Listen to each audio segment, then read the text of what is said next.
আমাদের আজকে আলোচ্য বিষয় হলো শ্বসন, ফুসফুসের কাজ ও রক্তের গ্যাসীয় পরিবর্তন। আমাদের এই ভিডিওগুলো মূলত রেলওয়ে এক্সামকে ফোকাস করে তৈরি। এছাড়াও WBCS, ANM, GNM, WFP class 9 এবং ক্লাস 10-এর এই ভিডিওটি খুবই উপযোগী হবে। দেখো, আমরা যদি ফুসফুসের অবস্থান দেখি তাহলে কি দেখব যে বক্ষ গহ্বরের মাঝ বরাবর ইলাস্টিক টিস্যু দ্বারা গঠিত একজোড়া অঙ্গ হলো ফুসফুস। তাহলে বক্ষ গহ্বরের মাঝ বরাবর ইলাস্টিক টিস্যু দ্বারা গঠিত একজোড়া অঙ্গকে ফুসফুস বলা হয়। এছাড়াও ফুসফুসের আরেকটা যদি তুমি বলতে চাও যে অবস্থান সম্পর্কে, তাহলে কি হৃৎপিণ্ডের দুপাশে দুটি ফুসফুস রয়েছে। ফুসফুস কি নিয়ে গঠিত? ফুসফুস গঠিত ব্রঙ্কাস, ব্রঙ্কিওল এবং অ্যালভিওলে এবং বিভিন্ন রক্তজালক নিয়ে গঠিত। এই আমাদের অ্যালভিওলাতে কি হয়, আমাদের গ্যাসীয় এক্সচেঞ্জটা হয়ে থাকে। কার্বন ডাইঅক্সাইড যুক্ত গ্যাস এবং অক্সিজেন যুক্ত গ্যাস, এই দুটা গ্যাসের এক্সচেঞ্জ হয়ে থাকে।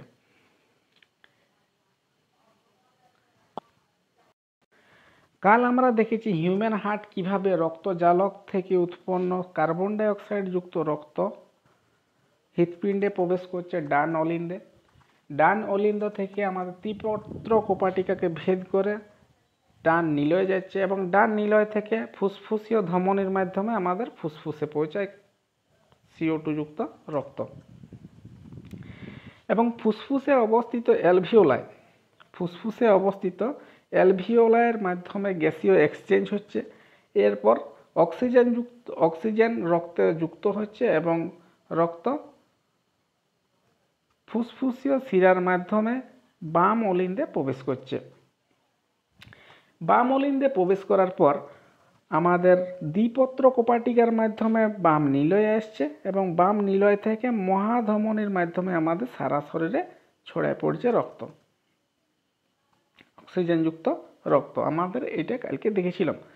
এরপর আমরা আজকে দেখব কি যে ফুসফুসে কিভাবে গ্যাসীয় এক্সচেঞ্জ হচ্ছে, এটা আমরা আজকে দেখব। দেখো, এইখানে ফুসফুসের কটি ভাগ দেখতে পাচ্ছ। ফুসফুস 1টি, 2টি, 3টি, 4টি এবং 5টি। ফুসফুস 5টি লোব বা খণ্ডে বিভক্ত। এই খণ্ডগুলোকে লোব বলা হয়। এই খণ্ড বা লোবগুলো আবার গ্লোবিউলে বিভক্ত থাকে। দেখো, আমাদের ডান ফুসফুস এদিকে দেখো, ডান দিকের ফুসফুসটা বাম দিকের ফুসফুসের তুলনায় একটু বড় হয়ে থাকে। এই জন্য এটা 3টা লোব থাকে, 1, 2, 3 এবং এখানে 4, এখানে 5। ঠিক আছে। এই ডান দিকের ফুসফুসটার ওজন কত? ডান দিকের ফুসফুসের ওজন 625 গ্রাম। এবং বাম ফুসফুসের ওজন কত? বাম ফুসফুসের ওজন হচ্ছে 567 গ্রাম। তাহলে আমরা দেখলাম যে কোন ফুসফুসটা বড়? ডান দিকের ফুসফুসটা বড় এবং বাম দিকের ফুসফুসটা তুলনামূলক ছোট। ডান দিকের ফুসফুসে 3টা লোব বা 3টা খণ্ড থাকে, বাম দিকের ফুসফুসে 2টা লোব বা 2টা খণ্ড থাকে। এই লোবগুলা আরো ছোটভাবে লোবিউলে বিভক্ত থাকে, লোবিউল। এবং আমাদের ডান ফুসফুসের ওজন দেখলাম 625 গ্রাম এবং বাম ফুসফুসের ওজন দেখলাম 567 গ্রাম। নেক্সট ভিডিও দেখো, নেক্সট পেজ। দেখো, আমরা আগের দিনের হিউম্যান হার্ট চ্যাপ্টার থেকে 2টা কোশ্চেন রেখেছি, যেগুলা আরআরবির প্রিভিয়াস ইয়ারে পড়েছে। প্রথম প্রশ্ন কি বলা হয়েছে দেখো, ছোট রক্তনালীতে বিভক্ত টিস্যুতে পৌঁছানোর পরে তারা আরও বিভক্ত হয়ে অত্যন্ত পাতলা টিউবে পরিণত হয়, তাদের বলা হয় কি? দেখো, এটা ধমনী। আমরা জানি যে ধমনী অক্সিজেন যুক্ত রক্ত পরিবহন করে। ধমনী থেকে আমাদের কিসে পরিণত হচ্ছে? এখানে ধমনী থেকে ধমনী পরিণত হবে না, ভেনুলসও হবে না, শিরাতো হবে না এবং জালক। ঠিক আছে। তাহলে আমাদের ধমনী থেকে অক্সিজেন যুক্ত রক্ত নিয়ে আসছে এবং জালকে মিশছে। ঠিক আছে, এটা জালক আমরা জানি। তাহলে উত্তর কি হবে? এখানে উত্তর হবে জালক। নেক্সট প্রশ্ন দেখো, নিচের কোনটি হৃৎপিণ্ড থেকে শরীরের বিভিন্ন অংশে ধাবিত হয়? তাহলে হৃৎপিণ্ড থেকে কে আসছে? ধমনী আসছে, শরীরের বিভিন্ন অংশে আসছে। তাহলে উত্তর কী হবে? ধমনী। এবং ধমন বিভিন্ন অংশ থেকে হৃৎপিণ্ডে কে যায়, তখন উত্তর হবে শিরা। ঠিক আছে, তখন উত্তর হইত শিরা। নেক্সট দেখো, আমরা আজকে মানব দেহের শ্বসনতন্ত্রের ব্যাপারে জানব। আজকে আমাদের আলোচনার বিষয় হলো মানুষের শ্বাস পদ্ধতি। আমরা তা এখন দেখব যে শ্বাস গ্রহণে আমাদের কোন কোন অঙ্গ প্রত্যঙ্গ কাজ করে। প্রথমত দেখো, যদি সংক্ষেপে আমরা বোঝার চেষ্টা করি তাহলে দেখব যে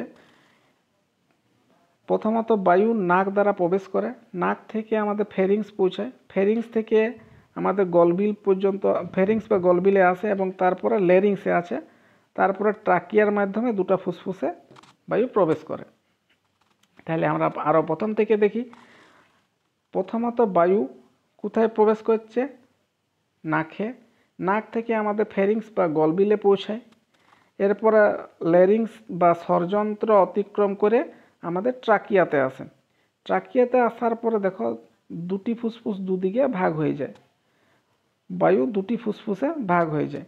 ঠিক আছে, তাহলে এইটা আমাদের সংক্ষেপে, এরপর আমরা ডিটেলসে দেখব। দেখো আমরা তাহলে এখন কি দেখব? প্রথমত নাক। প্রথমত আমাদের বাতাস কোথায় ঢুকছে? প্রথমে প্রবেশ করছে নাকে। তাহলে নাক প্রথমে দেখব। দেখো আমাদের নাক কটি হাড় নিয়ে গঠিত? আমাদের নাক, এইটা নাক দেখতেই পাচ্ছ তোমরা। এইখানে দুটি নাসাল থাকে, দুটি প্যালাটাইন, দুটি ইনফেরিয়ার নাসাল এবং একটি ভ্রমর। মোট সাতটি হাড় নিয়ে আমাদের নাক তৈরি। নাক হলো শ্বসনতন্ত্রের প্রথম অংশ।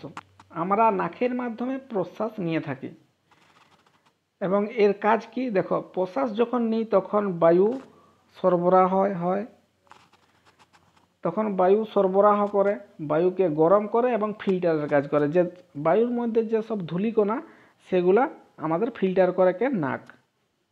তাহলে নাক সম্বন্ধে আমরা জানলাম। এবং এখানে কি থাকে? অলফ্যাক্টরি স্নায়ু থাকে। অলফ্যাক্টরি স্নায়ু, এই অলফ্যাক্টরি স্নায়ু কি করে? মস্তিষ্কের সাথে যুক্ত থাকে এবং ঘ্রাণ নিতে সাহায্য করে। নেক্সট দেখো, ফেরিংস বা গলবিল। ফেরিংস বা গলবিল কোন জায়গাটাকে আমরা বলবো? ফেরিংস বা গলবিল হচ্ছে আমাদের এইখানে বললে কেমন? ফেরিংস বা গলবিল কোন জায়গাটা? নেসাল ক্যাভিটি এবং অরাল ক্যাভিটি যেখানে মিলিত হচ্ছে সেই জায়গাটাকে আমরা কি বলবো? ফেরিংস বলবো। আমাদের এইখানে দেখতে পাচ্ছ তোমরা ফেরিংসের চিহ্ন দিয়ে বোঝানো আছে। দেখো এখানে নেসাল ক্যাভিটি এবং এখানে অরাল ক্যাভিটি যুক্ত হচ্ছে, সেই জন্য এই পর্যায়টাকে কি বলবো? আমরা এই পর্যায়টাকে বলবো ফেরিংস বা গলবিল।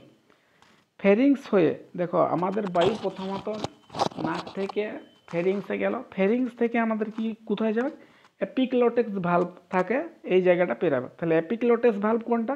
এইখানে দেখো এপিগ্লটিস ভালভের দিয়ে এরো দিয়ে বোঝানো আছে। এপিগ্লটিস কি? এপিগ্লটিস হচ্ছে আমাদের স্বরযন্ত্র বা লেরিংসের উপরে থাকে এপিগ্লটিস। এপিগ্লটিস জিহা আকৃতির ঢাকনা এক প্রকার। এইটার কাজ কি?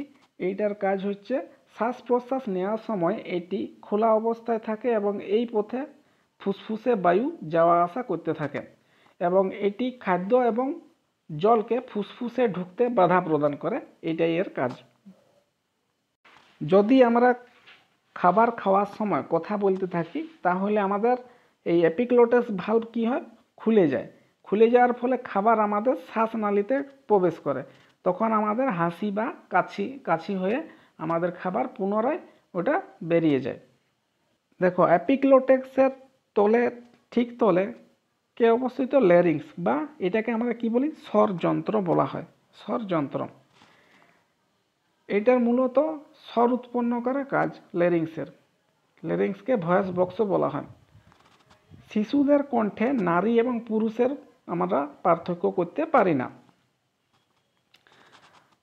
এবং একটি ছেলে এবং একটি মেয়ের স্বর কিভাবে কখন আলাদা হয়? যখন বয়স সন্ধিকাল পার হয়। বয়স সন্ধিকাল কখন? মেয়েদের বয়স সন্ধিকাল হচ্ছে 8 থেকে 13 বছর এবং ছেলেদের বয়স সন্ধিকাল হচ্ছে 9 থেকে 14 বছর। এই সময় হরমোন আমাদের ভোকাল কর্ডের উপরে প্রভাব ফেলে, যার কারণে আমাদের স্বরযন্ত্র পরিবর্তিত হয়। এবং কিভাবে পরিবর্তিত হয় দেখো, বয়ঃসন্ধিকালের পরে পুরুষের ভোকাল কর্ড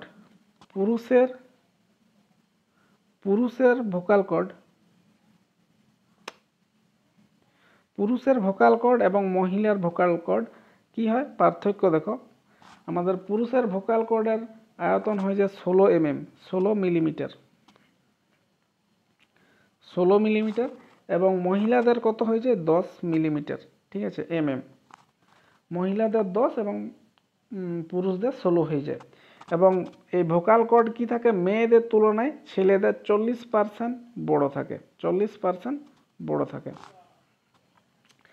তাই মেয়েদের কণ্ঠস্বর পিচ বেশি হয় এবং আমাদের আওয়াজটা কি হয় পাতলা, শব্দ কি হবে পাতলা হয়ে যাবে।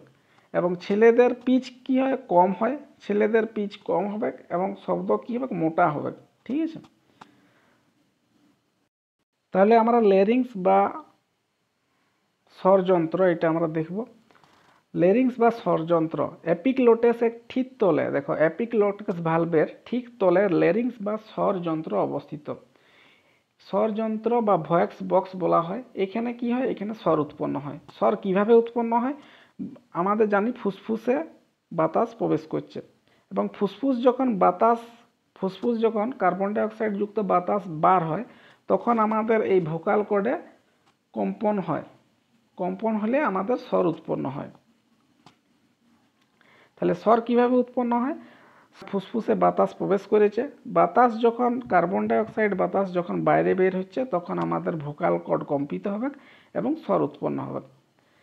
আমাদের শিশুদের কণ্ঠে আমরা নারী পুরুষের পার্থক্য বুঝতে পারি না এবং বয়ঃসন্ধিকালের পরে আমরা এদের পার্থক্য বুঝতে পারি, কেননা বয়ঃসন্ধিকালে আমাদের বিভিন্ন হরমোনগুলো ভোকাল কর্ডের উপরে আমাদের প্রভাব ফেলে।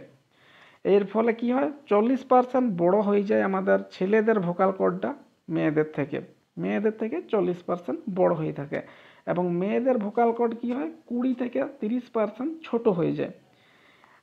পুরুষদের ক্ষেত্রে ভোকাল কর্ডের আয়তন হয়ে যায় বয়ঃসন্ধিকালের পরে, পুরুষদের ক্ষেত্রে হয়ে যায় তোমার 16 এবং মহিলাদের ক্ষেত্রে হয়ে যায় 10 পুরুষদের কি হয়, পুরুষদের গলার স্বর তোমার মোটা হয়ে যায় এবং পিচ কম হয়ে যায় এবং মহিলাদের গলার স্বর কি হবে তীক্ষ্ণ হয়ে যাবে এবং পিচ বেশি হয়ে যাবে। তাহলে আমরা এখন পর্যন্ত কি দেখলাম দেখো, নাকে বায়ু প্রবেশ করছে এবং ফ্যারিংসের মাধ্যমে আসছে। ফ্যারিংস কাকে বলা হয়, ফ্যারিংস বা গলবিল যেখানে নেসাল ক্যাভিটি এবং অরাল ক্যাভিটি যেখানে যুক্ত হচ্ছে তাকে বলা হয় ফ্যারিংসের পরে এপিগ্লটিস ভালভে পার করে আমাদের ল্যারিংসে পৌঁছাচ্ছে বায়ু, ঠিক আছে। বায়ু ল্যারিংসে পৌঁছাবার সময় ল্যারিংস বা শ্বাসযন্ত্র, এটা কিভাবে স্বরটা উৎপন্ন হয়, যখন বায়ু কার্বন ডাই অক্সাইড বায়ু আমাদের ফুসফুস থেকে যখন বাইরে বের হয় তখন আমাদের এই স্বরযন্ত্রের লিডগুলো কম্পিত হয়, ঠিক আছে, ভোকাল কর্ডটা কম্পিত হয়, এর ফলে আমাদের স্বর উৎপন্ন হয়। আমরা জানি যে শিশুদের ক্ষেত্রে স্বরের কোনো পার্থক্য হয় না। বয়ঃসন্ধিকাল পেরাবার পরে আমাদের ছেলেদের এবং মেয়েদের ভোকাল কর্ড হরমোনের দ্বারা প্রভাবিত হয়ে ছোট এবং বড় হয়ে যায় এবং ছেলেদের আওয়াজটা কি হয় মোটা হয়ে যায় এবং মেয়েদের আওয়াজটা তীক্ষ্ণ হয়ে যায়।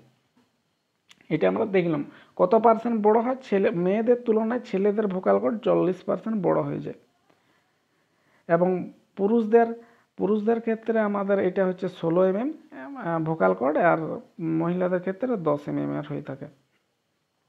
এরপরে দেখো আমরা তাহলে ভোকাল কর্ড হয়েছে, ল্যারিংস হয়েছে, এরপর আমরা কি দেখব ট্রাকিয়া। তাহলে আমরা এবারে কি দেখব ট্রাকিয়া ঠিক এই যে এই অংশটাকে ট্রাকিয়া বলা হয়। দেখো ট্রাকিয়া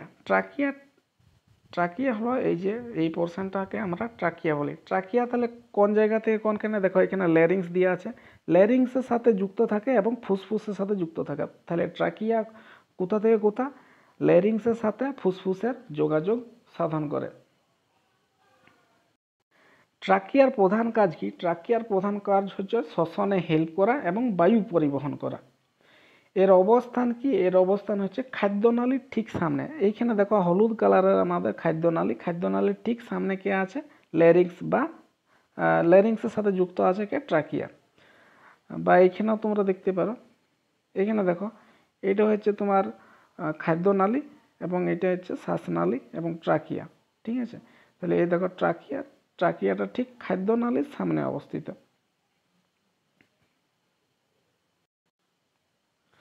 দেখো ট্রাকিয়াতে আমরা বিভিন্ন রকমের খাঁজ দেখতে পাচ্ছি। এইগুলা ইউ শেপ বা সি শেপ হয়ে থাকে, ইউ শেপ বা সি শেপ হয়ে থাকে। এগুলা কটা থাকে? এগুলো থাকে তোমার 15 থেকে 20টা, 15 থেকে 20টা ইউ বা সি আকৃতির শেপ থাকে। এইগুলোর কাজ কি? এগুলো হচ্ছে কার্টিলেজ বা তরুণাস্থি। এই কার্টিলেজ কি করে? কার্টিলেজে হচ্ছে বায়ুর চাপ সামলাতে থাকে তোমার কার্টিলেজ। এবং এটা লম্বা কত হয়ে থাকে? লম্বা হয়ে থাকে তোমার 10 থেকে 16 মিটার। এটি লম্বা হয়ে থাকে 10 থেকে 16 সেন্টিমিটার, সেন্টিমিটার তোমার লম্বা হয়ে থাকে, লম্বা হয়ে থাকে। এবং ব্যাস কত? ব্যাস ব্যাস হচ্ছে আমাদের ট্রাকিয়ার ব্যাস হচ্ছে 25 সেন্টিমিটার, 25 মিলিমিটার। তাহলে আমরা দেখলাম যে ট্রাকিয়া সি বা ভি আকৃতির শেপে গঠিত এবং এইগুলোকে কি নিয়ে গঠিত? এগুলো তরুণাস্থি বা কার্টিলেজ নিয়ে গঠিত। এগুলো 15 থেকে 20টা থাকে, 15 থেকে 20টা থাকে। এবং এটি দৈর্ঘ্য কত লম্বা হয়? দৈর্ঘ্য লম্বা হয় 10 থেকে 16 সেন্টিমিটার এবং ব্যাস কত হয়? 25 মিলিমিটার। এবং এখানে বায়ু যখন প্রবেশ করে তখন এই কার্টিলেজ দ্বারা গঠিত হওয়ার জন্য এগুলো কি হয়? চুপসে যায় না, চুপসে বা জড়ো হয়ে যায় না। ব্রঙ্কাস, ব্রঙ্কাস কাজ কি? ব্রঙ্কাস হচ্ছে ট্রাকিয়া বা শ্বাসনালীটা যখন আমাদের ফুসফুসের কাছে এসে করে ডান ও বাম ফুসফুসে প্রবেশ করছে তখন তাকে আমরা ব্রঙ্কাস বলছি। এই ব্রঙ্কাসগুলি ছোট ছোট যে শাখায় বিভক্ত, এগুলোকে কি বলি আমরা? ব্রঙ্কিওল বলা হয়। এবং এই শাখার একদম শেষ প্রান্তে ছোট ছোট মোটর দানার মতো অ্যালভিওলাই অবস্থিত। তাহলে আমরা ব্রঙ্কাস, ব্রঙ্কিওল এবং অ্যালভিওলাই বুঝতে পারলাম। ব্রঙ্কাস কাকে বলে? ব্রঙ্কাস আমরা আরেকবার বলছি যে ব্রঙ্কাস ট্রাকিয়া বা শ্বাসনালীটা এসে করে যখন বাম এবং ডান ফুসফুসে প্রবেশ করছে তখন তাকে আমরা কি বলবো? ব্রঙ্কাস বলবো। এবং ব্রঙ্কাস থেকে ছোট্ট পাতলা পাতলা যে শাখাগুলো বেরিয়েছে, এই পাতলা পাতলা শাখাগুলোকে বলা হয় আমাদের ব্রঙ্কিওল। ব্রঙ্কিওলের একদম শেষ প্রান্তে আমাদের ছোট ছোট মোটর দানার মতো যে অংশগুলো থাকে সেই অংশগুলোকে বলা হয় অ্যালভিওলাই। এখানে অ্যালভিওলাই তোমরা দেখতে পাচ্ছ। এখানে দেখো সুন্দরভাবে দেখাচ্ছে যে হলুদটা হচ্ছে তোমার অক্সিজেন গ্যাস এবং লালটা কি বলে? Carbon dioxide gas. হলুদটা ঠিকভাবে ঢুকছে এবং লালটা খুব ভালোভাবে বেরিয়ে যাচ্ছে।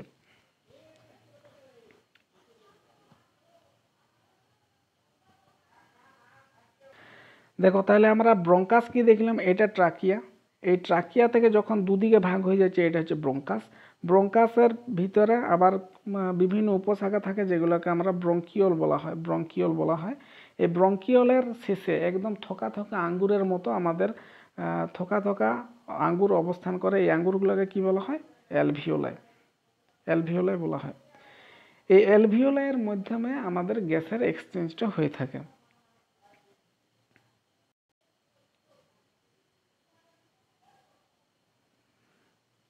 দেখো অ্যালভিওলায়ে গ্যাস এক্সচেঞ্জ হচ্ছে কিভাবে হচ্ছে? আমাদের এই জায়গাটা দেখো লক্ষ্য করো যে কার্বন অক্সিজেনযুক্ত গ্যাস আমাদের আসছে এবং এটা রক্তে প্রবেশ করছে। তাছাড়াও আমাদের কার্বন ডাইঅক্সাইড যুক্ত গ্যাস আমাদের রক্তে থাকে, এই রক্ত থেকে আমাদের বাইরে বের হচ্ছে। একটু ভালোভাবে লক্ষ্য করো তাহলে বুঝতে পারবে।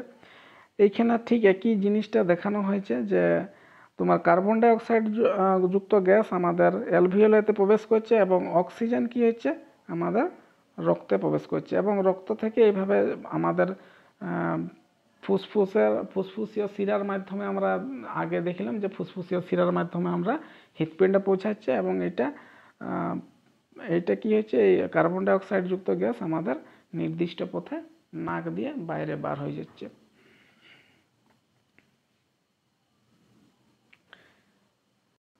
দেখো অ্যালভিওলাই কি? অ্যালভিওলাই হচ্ছে মানব দেহে যেখানে শ্বাসক্রিয়ার প্রকৃত গ্যাস বিনিময় হয় তাকে অ্যালভিওলাই বলা হয়। 500 মাইক্রোমিটার এর আকার হয়, এবং 500 মিলিয়ন বা 400 থেকে 500 মিলিয়ন আমাদের অ্যালভিওলাই কি? মানব দেহে যেখানে শ্বাসক্রিয়ার প্রকৃত গ্যাস বিনিময় হয় তাকে অ্যালভিওলাই বলা হয়।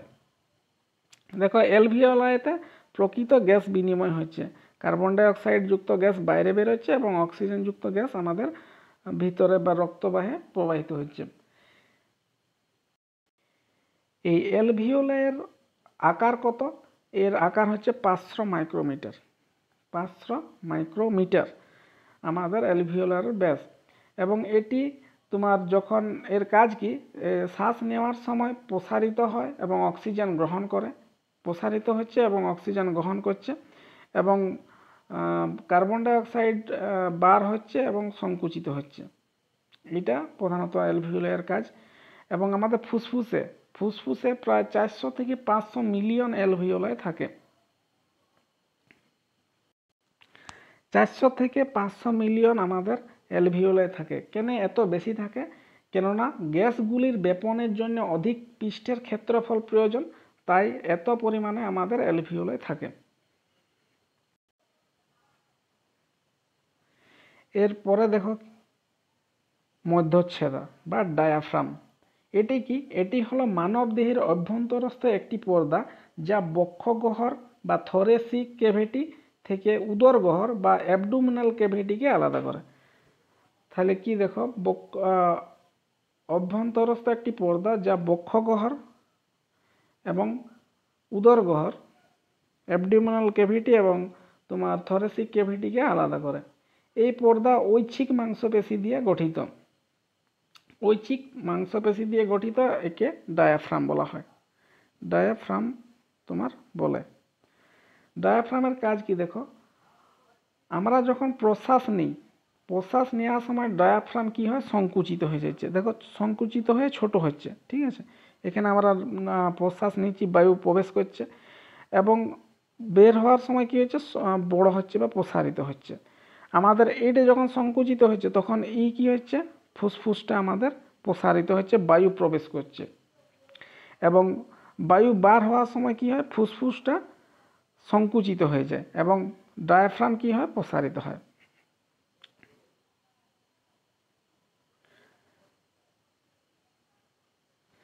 তাহলে আমরা ডায়াফ্রামের কাজ কি দেখলাম? ডায়াফ্রাম প্রশ্বাস নেওয়ার সময় ডায়াফ্রাম সংকুচিত ও নিম্নগতি হয়ে থাকে এবং ফুসফুস বড় হয়।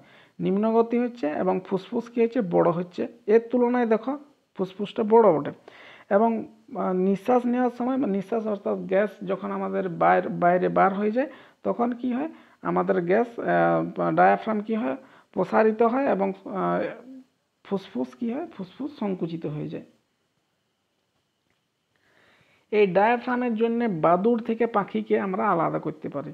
বাদুড় থেকে পাখিকে আমরা আলাদা করতে পারি।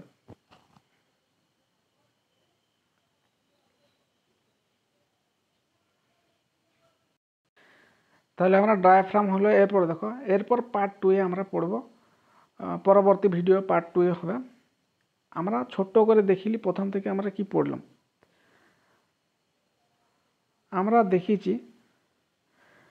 দেখেছি ফুসফুসের অবস্থান। ফুসফুস আমাদের বক্ষগহ্বরে অবস্থান করে, বক্ষগহ্বরের মাঝ বরাবর আমাদের অবস্থান করে ফুসফুস। ফুসফুস তোমার কি নিয়ে গঠিত? ইলাস্টিক টিস্যু দ্বারা গঠিত একজোড়া অঙ্গ।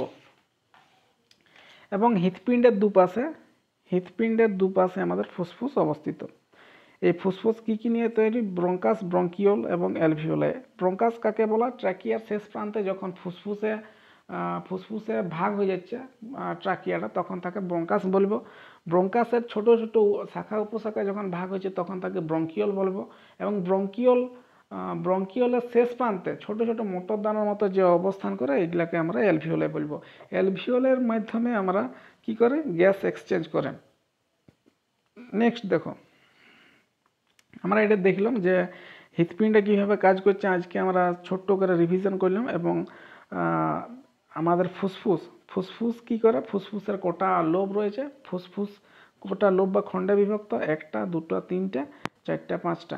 আমাদের দেখো এদিকে একটা বাম ফুসফুস এবং এই দিকেরটা হচ্ছে ডান ফুসফুস। এই ডান ফুসফুস কি হয়, বাম ফুসফুসের তুলনায় একটু বড় হয়ে থাকে এবং এখানে 3টা লোবে বিভক্ত থাকে ডান ফুসফুস, এবং বাম ফুসফুস 2টি লোবে বিভক্ত থাকে। টোটাল আমাদের ফুসফুসের লোব কটি, 5টি, এবং ডান ফুসফুসের ওজন কত, 625 গ্রাম।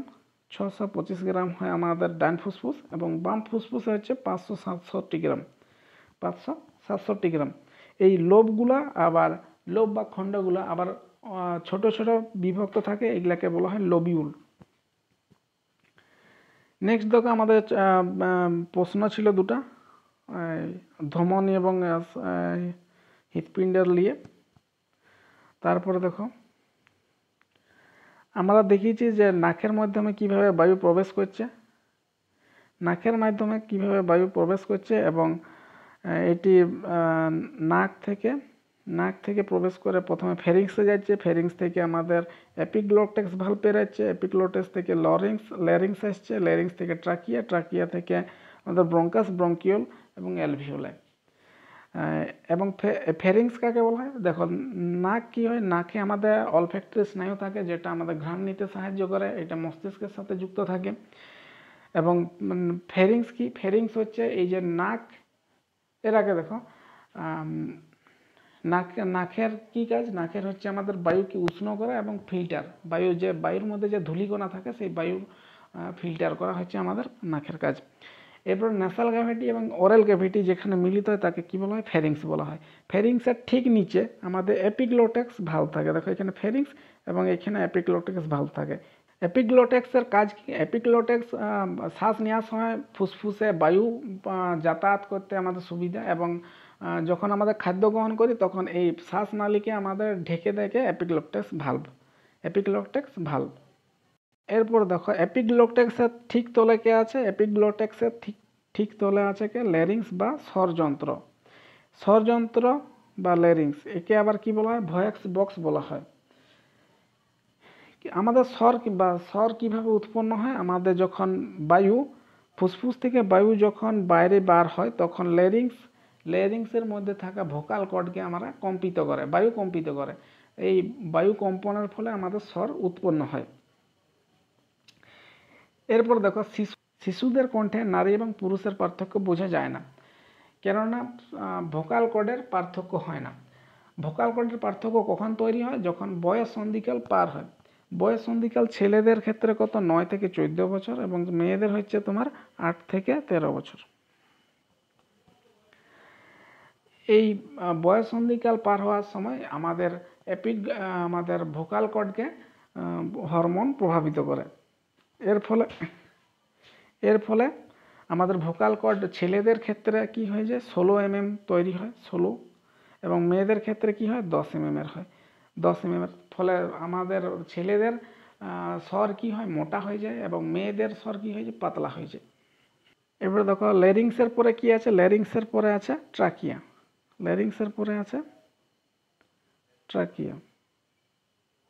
ট্রাকিয়া হচ্ছে সি বা ইউ আকৃতির খণ্ডবিশেষ দিয়ে গঠিত এক প্রকার নল, যেটি 10 থেকে 16 সেন্টিমিটার তোমার দৈর্ঘ্য এবং 25 সেন্টিমিটার ব্যাস। 10 থেকে আমাদের যেটির দৈর্ঘ্য হচ্ছে 10 থেকে 16 সেন্টিমিটার এবং যার ব্যাস হচ্ছে 25 mm বা 25 মিলিমিটার। এবং এটি কি করে, এটি তোমার ট্রাকিয়া কি করে, বায়ু পরিবহন করে, শ্বসনে হেল্প করে এবং বায়ু পরিবহন করে।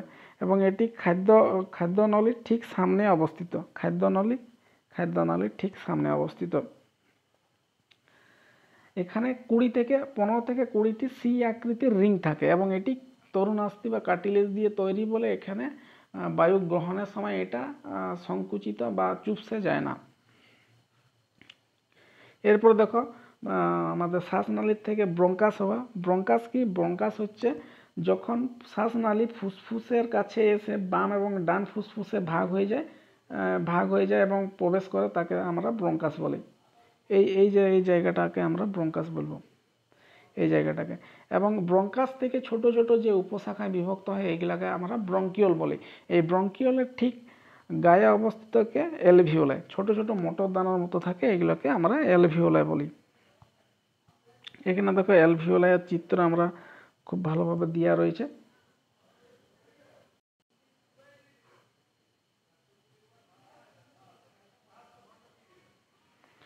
এবার দেখো অ্যালভিওলাই। অ্যালভিওলাইয়ের কাজ কি? অ্যালভিওলাই মানব দেহে যেখানে শ্বাসক্রিয়ার প্রকৃত গ্যাস বিনিময় ঘটে তাকে অ্যালভিওলাই বলা হয়। এটি 500 মাইক্রোমিটার আকার বিশিষ্ট হয়ে থাকে। 500 মাইক্রোমিটার আকার বিশিষ্ট হয়ে থাকে। এবং এটি কি করে?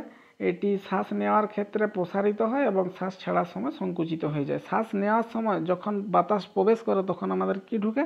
অক্সিজেন ঢুকে, এবং যাওয়ার সময় কি হয়? কার্বন ডাই অক্সাইড বার হয়ে যায়। প্রতিটি ফুসফুসে প্রায় 400 থেকে 500 মিলিয়ন অ্যালভিওলাই থাকে। তাহলে কত থাকে? ফুসফুসে 400 থেকে 500 মিলিয়ন অ্যালভিওলাই থাকে। এত থাকার কারণ কি? এত থাকার কারণ হচ্ছে গ্যাসগুলির, এই যে অক্সিজেন এবং কার্বন ডাই অক্সাইড গ্যাস, এগুলোর ব্যাপনের জন্য অধিক পৃষ্ঠের ক্ষেত্রফল প্রয়োজন। তার জন্য এত পরিমাণে আমাদের অ্যালভিওলাই উপস্থিত হয়। এরপর দেখো অ্যালভিওলাইয়ের পরে কি আছে আমাদের? অ্যালভিওলাই কিভাবে গ্যাস এক্সচেঞ্জ করছে এটা দেখানো হয়েছে। এখানে শিরায় ঢুকছে এবং এইখান থেকে আমাদের কার্বন ডাই অক্সাইড বার হচ্ছে। এরপর দেখো ডায়াফ্রাম। ডায়াফ্রাম বা মধ্যচ্ছদা বা ডায়াফ্রাম আর মাধ্যমে কাকে আমরা আলাদা করি? বাদুড়কে পাখির থেকে আমরা আলাদা করি। মধ্যচ্ছদা কি? মানব দেহের অভ্যন্তরস্থ একটি পর্দা যা বক্ষগহ্বর বা থোরাসিক ক্যাভিটি এবং উদরগহ্বর, বক্ষগহ্বর বা থোরাসিক ক্যাভিটি এবং উদরগহ্বর বা অ্যাবডোমিনাল ক্যাভিটিকে তোমার আলাদা করে। এই পর্দাটা কি দিয়ে তৈরি? ঐচ্ছিক মাংসপেশি দিয়ে গঠিত। ইংরেজিতে একে ডায়াফ্রাম বলা হয়। ডায়াফ্রামের কাজ কি? দেখো, প্রশ্বাস যখন ঢুকছে বা বাতাস যখন আমাদের শরীরে ঢুকে তখন কি হয়? ফুসফুস সংকুচিত, ফুসফুসের বেশি জায়গা প্রয়োজন, তাহলে ফুসফুস কি হয়? বড় হয়ে যায়। এবং এটা কি হয়েছে? সংকুচিত বা ছোট হয়ে যায়। এবং যখন বার হচ্ছে তখন এইটা বড় হয়ে যায়, এটা কি করে? ঠেলে বায়ুকে বার করে দেয়। ঠিক আছে, তাহলে এটা ঠেলছে এবং এটা তাহলে কি হবে? তখন প্রসারণ হবে এবং ফুসফুস কি হয়ে যাবে? সংকুচিত হয়ে যাবে বা ছোট হয়ে যাবে। তারপরে আমাদের কার্বন ডাই অক্সাইড যুক্ত গ্যাস আমাদের বার হয়ে যাবে।